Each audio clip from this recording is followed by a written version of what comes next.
বিপরীত বৃত্তীয় ফাংশনের আমরা নতুন আরেকটা অঙ্ক সমাধানের চেষ্টা করব। সেটা হচ্ছে, যদি cos inverse x plus cos inverse y plus cos inverse z সমান পাই হয়, তবে প্রমাণ করো যে x square plus y square plus z square plus 2xyz সমান 1।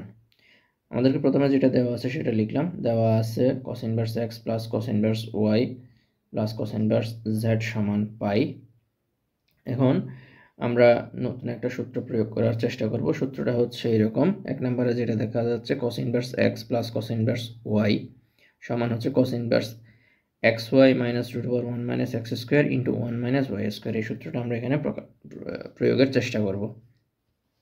তাহলে প্রথমেই এখানে বামপক্ষে cos inverse x, cos inverse y এবং cos ইনভার্স z আছে। আমরা যেহেতু সূত্র প্রয়োগের চেষ্টা করব, সূত্র প্রয়োগ করার জন্য আমরা x এবং y কে এক পাশে রাখবো, z টা আরেক পাশে নিয়ে যাব। তাহলে লিখি cos inverse x plus cos inverse y সমান পাই মাইনাস cos ইনভার্স z। শুধুমাত্র z টা বাম পাশ থেকে ডান পাশে নিয়ে আসলাম। এরপরে যে আমরা একটু আগে যে ফর্মুলাটা দেখছি সেটা এখানে প্রয়োগ করার চেষ্টা করি। cos inverse x plus cos inverse y সমান হচ্ছে cos inverse xy minus root over 1 minus x square into 1 minus y square, 1 minus y square লিখলাম সমান বাম পক্ষে যা ছিল তা হুবহু বসে যাবে, পাই মাইনাস cos ইনভার্স z। ঠিক আছে, এটা বসে গেল। এখন বাম পাশে যে cos ইনভার্স আছে সেটাকে যদি আমি ডান পাশে নিয়ে যাই তাহলে ইনভার্সটা উঠে যাবে। এই cos ইনভার্সটা ডান পাশে নিয়ে আসলে ইনভার্সটা উঠে যাবে এবং এদিকে cos ইনভার্সটা থাকবে না, বাকি অংশটুকু থাকবে। তাহলে বাকি অংশটুকু লিখি, সেটা হচ্ছে xy minus root over 1 minus x square into 1 minus y square লিখলাম। এই পাশে cos ইনভার্স এদিকে চলে আসলে সেটা হয়ে যাবে cos, বাকি অংশ ঠিক থাকবে, পাই মাইনাস cos ইনভার্স z। এটা ঠিক থাকলো। এখন আমাদের এই পাশে আসছে cos পাই মাইনাস cos ইনভার্স z। আমরা জানি cos ইনভার্স z নিজে একটা কোণ প্রকাশ করে, তাহলে মূল এই অংশটা হয়ে গেল cos পাই মাইনাস টিটা আকারের একটা টার্ম, যেখানে আমরা জানি cos পাই মানে হচ্ছে 180 ডিগ্রি, তাহলে টোটাল অংশটা হচ্ছে cos 180 ডিগ্রি মাইনাস টিটা। আমরা জানি cos 180 ডিগ্রি মাইনাস টিটা সমান হচ্ছে মাইনাস cos টিটা।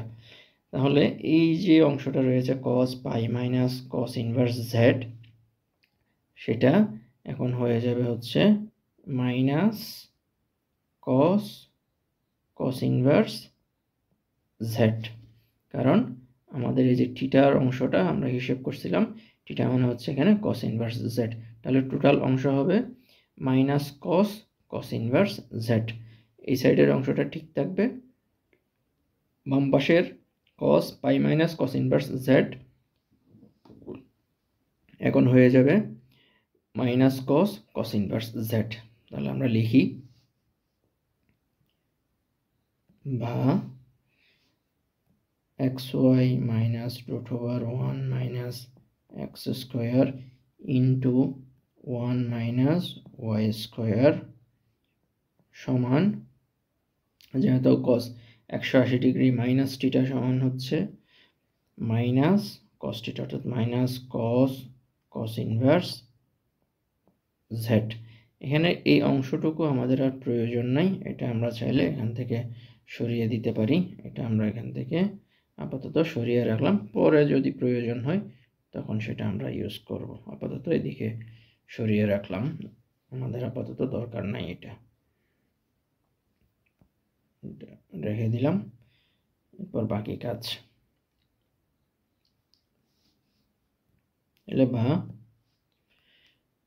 xy minus root over 1 minus x square into 1 minus y square সমান হবে, আমরা জানি cos cos ইনভার্স x সমান cos ইনভার্স x সমান হচ্ছে x, 3 নম্বরে যে ফর্মুলাটা দেখা যাচ্ছে cos cos ইনভার্স x সমান x।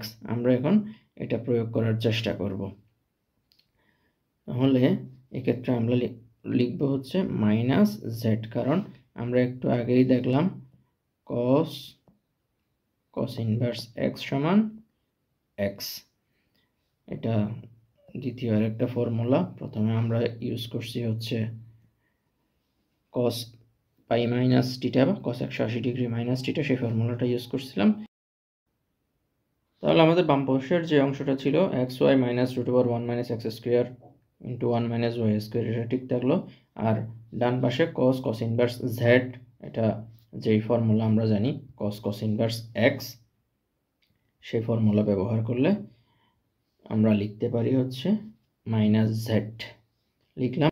এখন বাম পাশের যে অংশটা আছে তার মধ্যে একটা অংশ হচ্ছে এক্স ওয়াই, বাকি অংশটা হচ্ছে রুট যুক্ত। আমরা রুট যুক্ত অংশটাকে রুট মুক্ত করার চেষ্টা করব। তাহলে রুট মুক্ত করতে গেলে রুট যুক্ত অংশগুলো এক সাইডে রাখবো, রুট মুক্ত অংশগুলো এক সাইডে রাখবো। তাহলে ডান পাশের মাইনাস জেড বাম পাশে নিয়ে আসলাম, সেটা হয়ে গেল প্লাস জেড।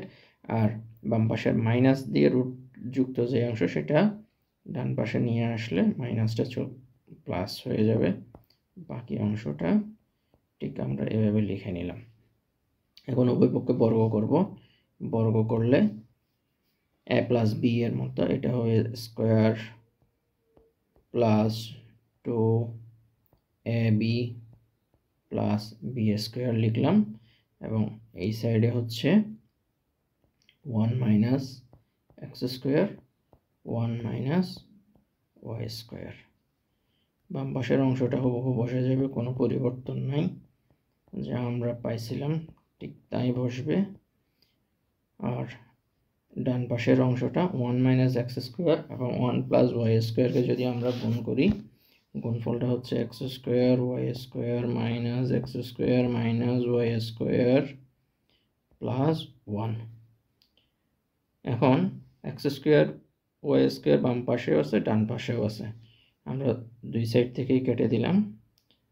কেটে দেওয়ার পরে এক্স ওয়াই যুক্ত অংশগুলো এক সাইডে নিয়ে আসবো, তাহলে ডান পাশের মাইনাস যুক্ত অংশ বাম পাশে আসলে প্লাস হয়ে যাবে। আর বাম পাশে যা ছিল তা হুবহু আমরা লিখে দিলাম। লিখলে ডান পাশে থাকে শুধুমাত্র 1, যেটা আমাদেরকে প্রমাণ করতে বলা হয়েছিল। তাহলে এটা আমরা এভাবে লিখতে পারি। সুতরাং x square plus y square plus z square plus 2xyz সমান হচ্ছে 1, প্রমাণিত।